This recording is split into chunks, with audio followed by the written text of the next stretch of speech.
Awesome intro video, and we're super excited to be able to jump on live and do LinkedIn Partner Pulse through Clearco with one of our awesome partners. Just to kick things off, my name's Riley. I run our venture capital partnerships here at Clearbank. Been at Clearbank for about 2 years, and super excited to be joined by Stacy, who's one of our favorite folks to work with at one of the best funds, Founders Fund. We'll do a quick round of intros and jump right into things, but the topic for today is to discuss defensibility and brand. And I think one of the things that, we get a ton of questions about at Clearbank with folks building brands, building companies, raising money, and working with Clearbank and doing all of those things in concert is, what are the things that I can do to, build a better company and a stronger company, and what does that step look like? So that's what we're going to dive right into. So I'll kick it over to Stacy to chat a little bit about her background, because it's awesome and she's one of my favorite people, and we'll go from there. Thanks so much, Riley. And thank you for including me today. I'm super excited to chat on this topic. I've been at Founders Fund for a little over 4 years now. I really never thought that I would be investing on the consumer side of things. But long story short, I was always very creative, and I went to Parsons after Berkeley for undergrad. So I was very much in this world of I wanted to design, I wanted to work in the fashion industry, and basically I went to Parsons and I had 2 designer jobs on the corporate side. So I designed for a brand called Elie Tahari, and I designed for a Ralph Lauren collection at different times. But in between that, I started my own line in 2011. That was a womenswear brand. And it took, I never, took money for the brand. So certainly bootstrapped it along the way. And it took about probably 3 years to really inflect. And the first store that I got into that was on a larger scale was Anthropologie, which is owned by Urban Outfitters. And then slowly the momentum really picked up from there once Anthropologie kind of kicked in. So I sold to Saks Fifth Avenue, Hudson Bay, smaller stores like Intermix, Shop Bop, many different accounts. I ended up leaving the fashion industry in late 2016, early 2017, largely because I wasn't sure that I necessarily wanted to be in that industry forever, for a variety of reasons I won't kind of bore you with.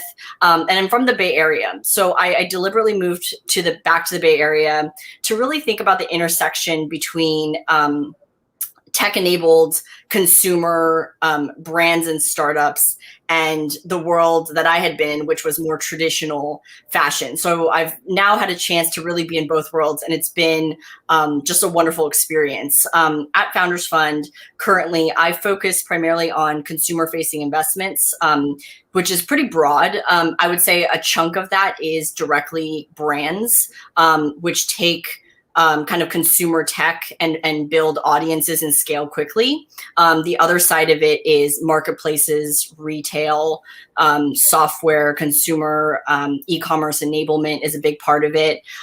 We focus on whether we see that there are really fantastic teams, first and foremost. And secondly, do we think that there is a viable, scalable business to become something that is venture backable? And we can talk a little about what that kind of looks like and what we look for. Riley has been a terrific partner for us at Founders Fund in that a lot of our companies use Clearco for alternative financing. A lot of our brands talk about whether, where do they take equity financing and where do they take debt financing or alternative financing. And we really work with our companies to think through those strategic placements. And so he's been a great partner for a lot of our companies. And we highly encourage companies at every stage to think about their financing needs, specifically when you're running a brand, because it is a different it's a different sector, than running a pure tech company or running a biotech company. And it's important to really kind of stay in your lane and understand what those kind of levers are. Awesome. So, thank you. Yeah, that's awesome. Well, and I think you touched on some stuff that we should double click on and go a little bit deeper on. We talked about, looking for companies that can reach venture scale and companies that look venture backable and what that means for you specifically on the consumer side at Founders Fund. What does that look like? And what are, if you had to call, one or two big things that you look for every time you talk to a company, what does that look like? Yeah, I think that the first and foremost is that there is a mindset to the founders that take on venture capital dollars, specifically when it comes to brands. You kind of have to realize that brands over historically, weren't really like venture necessarily like in the venture world. It was really probably maybe 10 years ago that the kind of D2C movement started, and you started to see these ideas that were, what if we sold primarily online, right? And what if we acquired customers through, these digital channels, like Facebook and, Instagram, which, even when I had a line, Instagram was just starting out, and it was purely like, it was like Polaroids, right? There was no such thing as advertising. And so through these different channels, of course, there's been like an acceleration of that.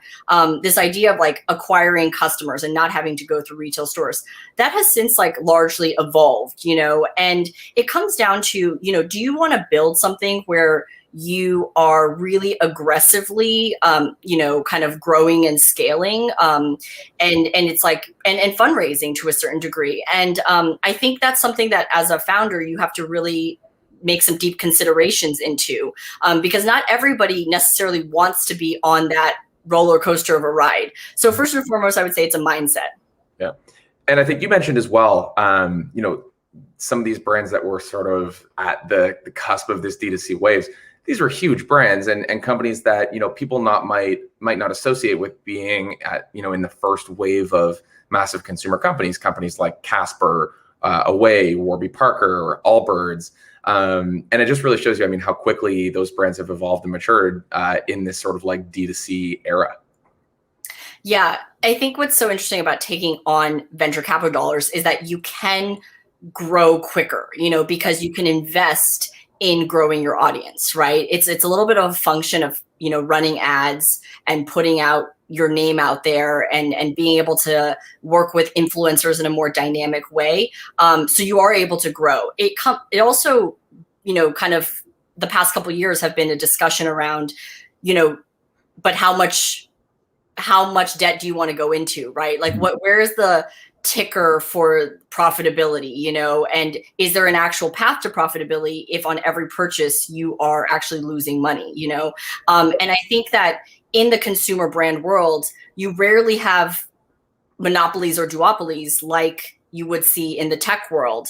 And so it is a very, very different landscape that you're playing in. And so I think you do have to take a little bit of this new digital brand era and mix it a little bit with understanding how traditionally brands were built over the course of 15, 20 years to get to that scale, and I think there's a little bit of a balance.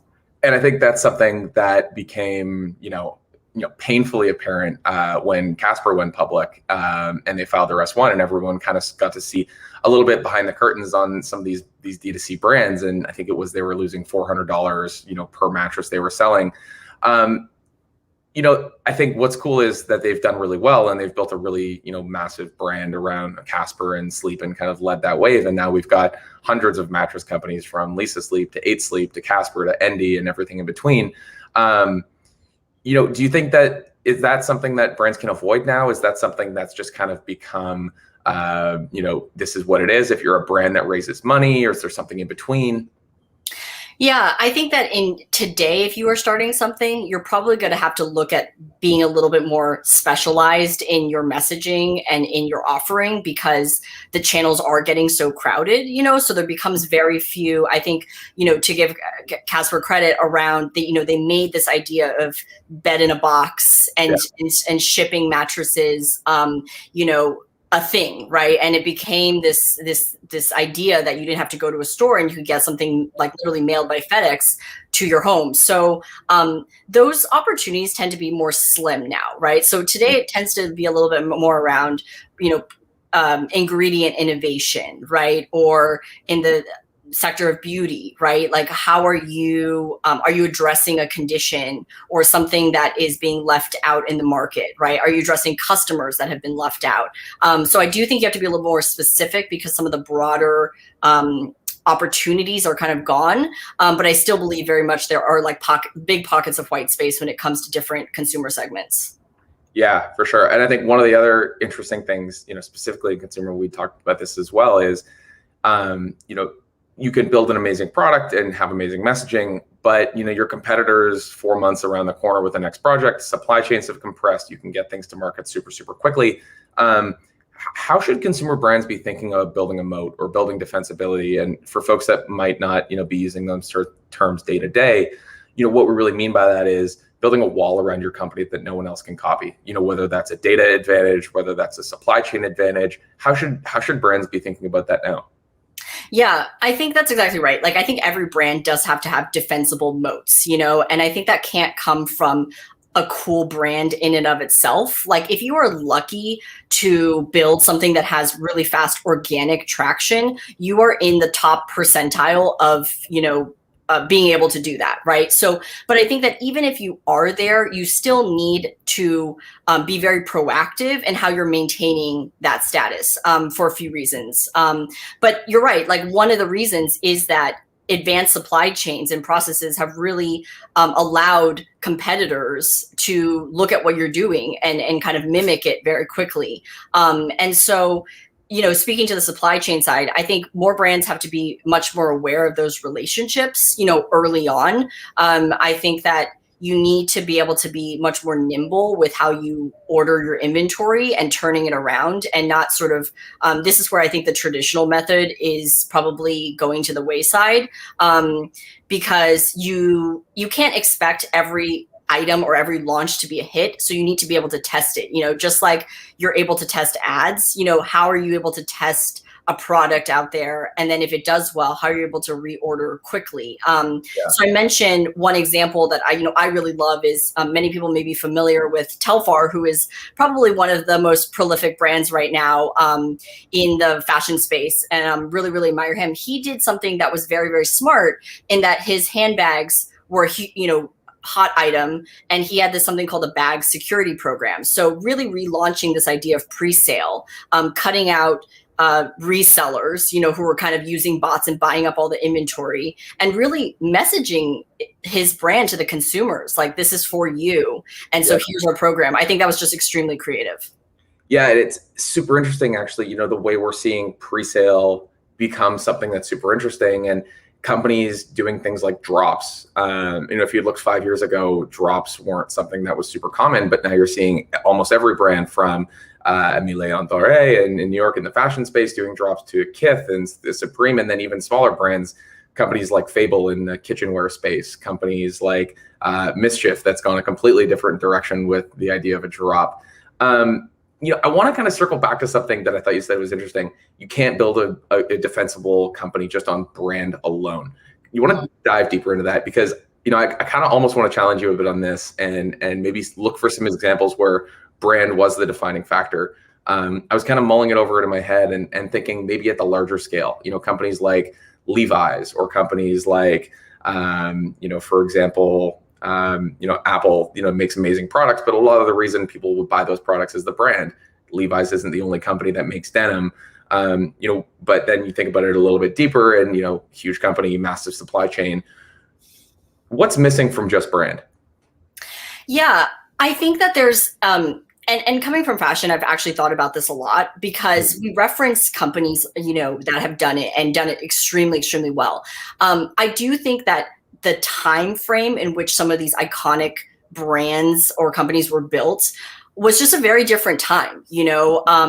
There was a little bit of, denim back when Levi's started was not this like prolific, you didn't have, I don't even know how many brands, but, tens of thousands, you didn't have this. And it was very much that, like, they could tell a story around quality, right, and craftsmanship. In a same way, I feel like that quality and craftsmanship story is probably pertinent to a lot of denim brands today, but they have to go much, much, much further, right, to make a stamp. So I think it's important to reference iconic brands and learn a lot about how they've built, especially those that have evolved and maintained their relevancy. Apple and Levi's are great examples, and then also learn from some that haven't maintained their relevancy as well. But if we're talking about modern day brands, the reason I think that it is hard to just build it on brand mode alone is just like sort of that magic. Is because I think that there is an incredible compression of trend and product life cycle that we're seeing today that's propelled by essentially social media, FOMO, things that, this instant sharing, right? Where you see things and it becomes saturated very, very quickly. Whereas before, you didn't have this ability to get something like see it, buy it, have it tomorrow. There was, you could draw it out, even advertising, right? People advertise on paper, magazines and newspapers, there wasn't this like immediate moment of gratification. And I think not just that, as we talked about when it comes to supply chain and competitors, people can start to copy that very, very quickly. And so you can start to have these copycat companies, many of whom aren't actually built for longevity, but just to actually capitalize on trends. And so something like, that could have had, we'll take like Juicy Couture, for example, like I'm probably dating myself a bit, but back in the day, their velour tracksuits, they had quite a long longevity, right? Where this played out over the course of 10 plus years. If you take the same trend hypothetically today, I would say that the compression of like, let's just say a hot item, and that's once again, if you are lucky to have that type of virality, is more like 1 to 5 years, because it gets so saturated and people want to move on to the next thing, and we're in this world of just like newness. So I do think that brands nowadays, they need, if you have a brand moat and you already have that built in, one, it's like, if you don't have that, you have to try to build that in. How do you do that, right? There's all sorts of tools that you just have to keep building awareness and turning over every stone. And we can kind of touch upon that. But if you already sort of do have that awareness, I think you still need to be extremely proactive and hyper aware of that compression timeline. Yeah, 100%. I think it was, there's tons of stuff that comes to mind, especially in beauty and skincare. The amount of, skincare companies, men's skincare companies, vegan skincare companies that really try to differentiate themselves on their messaging, on their brand. You see them do well, but I think what's interesting is, like we talked about earlier, venture scale and venture backable doesn't necessarily mean a company is doing well. And funds are often looking for companies that have potential to be the next Warby Parker, to be the next, let's just say like Drunk Elephant in the skincare space.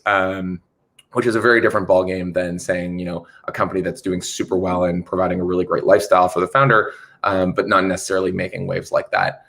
Changing gears a little bit, I think we talked about this a little bit at the top of the half hour, looking at different funding options and looking different alternatives, and thinking about your capital stack as a founder and as it pertains to, maybe even being, a piece of your moat or a piece of defensibility in the company.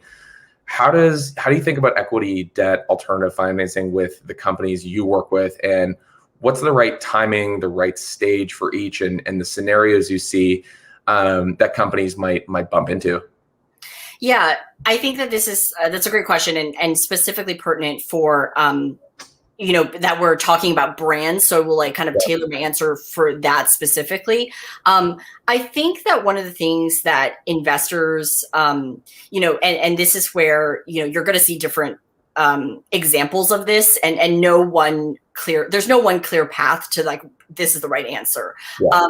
But I do think that it has been an extreme democratization of access basically to launch a brand, right? Which makes it both exciting and also competitive, right? So those two kind of factors come into play. And because there's a democratization to that access of being able to start a store, being able to figure out, quickly how to get, your product, whether that is something as simple as, white labeling a product or developing it, there's various costs associated. I think that, a lot of, companies start as sort of side hustles to begin with, right? Mm-hmm. And you can put in a little bit of, your own capital, if you are able to, have friends and family that believe in you, really getting it off the ground, and you're going to learn a lot in the early days, and you don't necessarily want to have that pressure of having these like outside institutional investors who are expecting this like massive out of the gate, growth off the bat. And, not everyone will necessarily lead with that, but of course we hope that it will be a splash, right? I think that if you're able to put a little bit less pressure on yourself and really test the market, and there's so many ways to do that nowadays, and just really figure out like, oh, okay, are we on the right track? Do we have that product market fit? I think once you start to sort of gain awareness in the market, and early stage investors are always, on the pulse, of kind of looking for emerging brands, I think that is where, and I know, Clear Angel is, launched recently and is a big part of helping founders really just get off that ground, from like 0 to 0.1. There are more and more tools that can give you that little bit of financing that you may need to try to find that product market fit. I think that then once you're like kind of off the ground, you do have a dilemma sort of as a founder. What type of company do you want to build?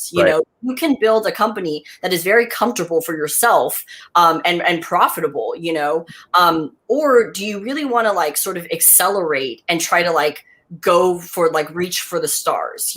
That's something like really an internal deliberation. And if you're ready for that, that is when I think you should start thinking about a proper seed or series A round. Some people actually jump from bootstrap to like sort of growth equity. We see that a lot, where, they've actually established a few $1 million.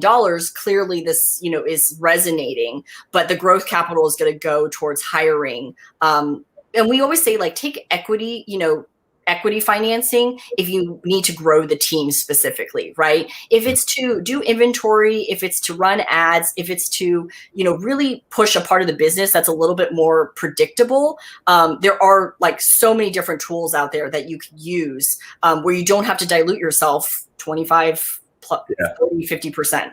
Well, and one of the things I think we've talked about a while ago is for consumer companies and brands, especially, the rubber hits the road a lot faster when it comes to equity fundraising and financing on the institutional side. You might see a Series A SaaS company generating somewhere in the neighborhood of $50,000 to $75,000 a month, and that same company, or company raising a Series A on the brand side, might need to be doing $500,000 to $1 million a month. And a lot of the time that comes slower and it comes in a different way. And if you're raising a lot of money back to back and raising consecutive rounds from zero, doing that really quickly on sort of the 18-month fundraising cycle doesn't work, and it just doesn't fit into the kind of business you're going to build. Yeah, that's a great point. And I think one thing to always keep in mind is sometimes your internal benchmarks as a company, there's a little bit of a disconnect between the benchmarks when it comes to fundraising, So one of the things that I always encourage founders when they do take on seed stage money and they haven't launched yet, or pre-seed, whatever, the rounds are all sort of different names nowadays. But you should always think about getting past the point of launch, because you're sort of putting yourself in a really hard predicament. And I'm fully empathetic because I know to the situation, because I know how hard it is and how much founders have worked to get a business off the ground to launch. But as an investor, if you're at sort of the next benchmark, there's not a whole lot of metrics that the next stage investor can look at if you've just launched, right? So you're putting yourself in sort of a predicament where you've raised money at a certain valuation. You now have to sort of backtrack into it a little bit more aggressively than I would say a tech company has to, because of the potential like sort of capped valuation that your company could be worth as a brand. So you're now at launch and you're like, great, we launched, we'll raise more money. I think that's one of the most common mistakes that I see, is basically thinking that launch is a benchmark when I actually think it's a little bit of a hurdle to get past that. That's super interesting. And I think, for companies as well, one thing that's super interesting is on the investing side, it's a lot easier to follow a line than a dot or a single point in time. And like you said, being able to show progression over time and to show month over month growth, year over year growth, and real revenue, especially when it comes to product market fit and real traction. On the consumer side, that's super important. On the tech side, you can say, we shipped these features, or we launched these products, and change this UI interface, or launch this beta. On the consumer side, it really does come down to, do people love your product? That's super interesting. So on the equity side, I think that makes a lot of sense. And trying to do as much as you can before raising money and giving a piece of your company totally makes sense and resonates. On the debt side, how do you see really successful consumer brands leveraging debt, whether it's a line of credit, or whether it's venture debt, or whether it's a credit card? What does that look like?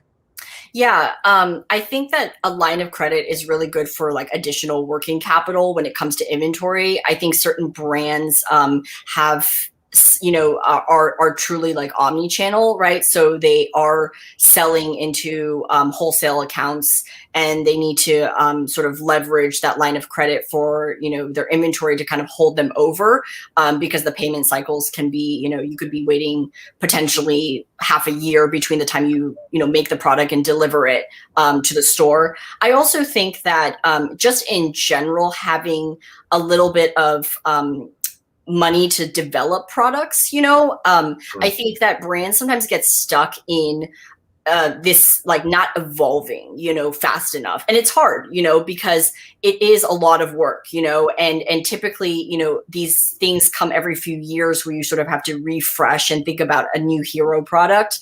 But I think, to our previous point, that acceleration has happened, and so you can't necessarily count on just like another subline or product necessarily just being a hit. You almost have to constantly be in iteration. So it's really, really good to be able to test that a bit, and to order, small amounts of inventory, and not necessarily think about, if you're ordering a ton, you really have to think about your margin. If you're testing it, you can be a little bit more flexible and dynamic. So I would say on that point, a line of credit is really good to just give you additional, so you're not having to like work off the balance sheet when it comes to inventory. When it comes to alternative financing, I think specifically almost every brand will need some sort of digital marketing strategy, even if you do have incredible organic growth. I think you're just going to reach customers that you wouldn't have before, right? There's just so much discovery online today. And if you really find yourself in a lucky situation where you have a CAC to LTV that you're pretty confident about, just being able to put more fuel to the fire, and being able to test on different channels. Nowadays, there's so many emerging channels, and I think being on top of those and just, having the ability to put a few $1,000s to work, and then really kind of scaling that. And Clearco can obviously scale with you if your, market dynamics are very positive. 100%. Awesome. So we're 2 minutes left here. And there's one question in the chat. I think we can do super rapid fire. So I'll read the question out. In consumer, it's become easier and easier to start a company with a unique brand story. What are the areas of defensibility you care most about longer term for consumer product companies? Is it, research and development and IP, a distribution advantage, channels? I'll give you, you can pick 3. Okay. I would say the first one might surprise you. I really look and really test the situation if a team is building for the long term versus the short term. That might surprise you a bit because you're like, of course everyone's building for the long term. But you'd be surprised in these markets, right? Because there's so many white space and opportunity. I want to see that you're in it for the long haul and that you bring passion. You don't have to have like even the most experience, in the world, but I want to see that you have an understanding of the market and that you're kind of obsessive with your category and that this is something you want to stay in for the long haul. I think if you're writing an equity check, right? Like if you're a venture investor, that's a, possibly a 10 to 15 year commitment. So that makes a ton of sense. Yeah, like we're in it for the long haul at Founders Fund, so we want to see it on this at the same side, and not feel like you're going to jump ship when you see the next kind of hot space to come in, or constantly pivot. Right, pivots are fine, but not if you're just constantly looking for white space. I think the second thing I would say is like an understanding of the market and being flexible.